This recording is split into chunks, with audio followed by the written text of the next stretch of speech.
Hello everybody, I am Baltmatrix, and today we are taking a look at Transformers Studio Series Frenzy.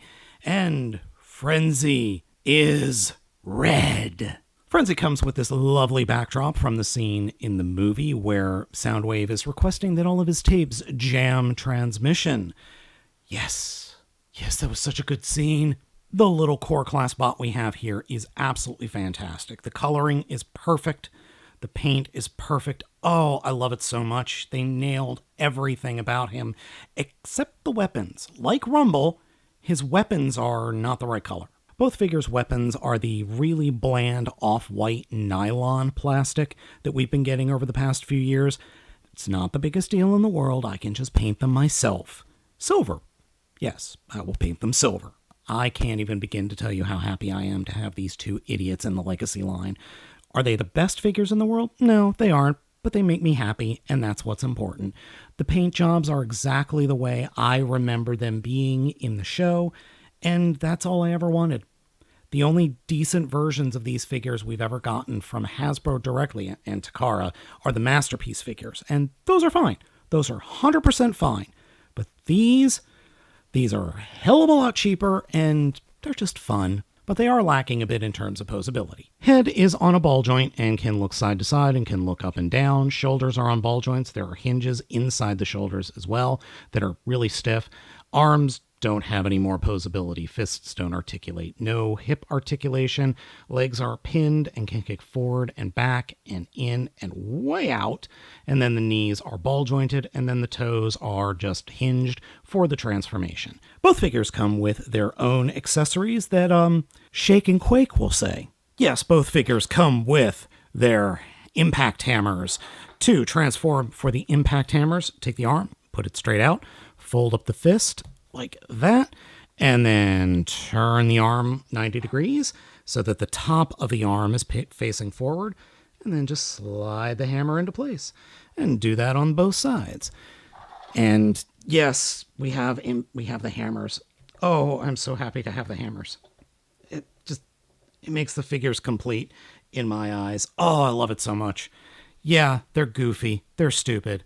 I don't care. I just love them. Love them to bits. Before we go on to the alt mode, I do want to show off his other ability to wield his weapons. They simply peg onto the outside of the figure's forearms for some nice dual wielding action. So he can go pew pew, pew pew pew, like the best of them. It'd be nice if they did combine, but that's okay. Not a big deal. All right, transformation time. First, turn the head around 180 degrees and fold it up into the back. Come to the arms and flip up or flip in the fists in the forearm. Take these shoulders and push them up and put them over where the head was. Then grab the legs, fold up the toes. Once the toes are folded up, take the hips and fold that up, and they will fold up like that. So turn the hip out, fold the leg up, and we're done. That is his cassette tape mode. For those of you in my audience that are younger and have no idea what a cassette deck is or a cassette tape is, back in the 80s, this was the preferred form of audio media. It was a magnetic tape that was very small and fit into a Walkman or a portable tape player. Ask your parents. Seriously, just ask them if they have any and they might be able to show you. They might still have some. You never know. Now, obviously, we have the tape deck version of Soundwave, aka the Walmart exclusive Soundwave, with Laserbeak inside, and either Rumble or Frenzy can fit just fine inside the tape deck. That looks really cool. Now, before I leave you today, I think we should take a look at Siege, specifically Frenzy from Siege. That's right. They made it Frenzy blue in Siege, and Rumble was red. Yeah, I think they're just messing with us at this point. Who cares? Now, the transformation for both of these is roughly the same. Roughly. So, folding out the toes, flip up the head, fold out the arms, do a little dance, sacrifice a goat. You know, typical Transformers things. And there we have Frenzy in robot mode for both of the lines. I like the Legacy one on the left more. I just do. I think the proportions work better and they're more accurate to the way I remember the character being. But I do have to give Hasbro credit. They really nailed the paint on both of these versions.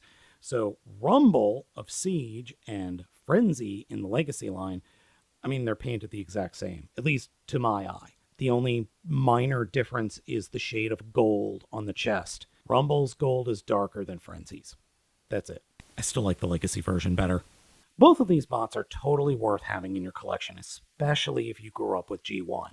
These are the most accurate G1 official Hasbro release figures I think we've ever gotten, other than the Masterpiece. I know there are a couple of third-party figures floating around that are probably better, but I'm just glad we have these. They're a ton of fun, I love them, and the fact that we have Tape Deck Soundwave to go with them is just icing on the cake. So folks, let me know what you think of Frenzy down in the comments. Thank you so much for watching, and rib fur forever!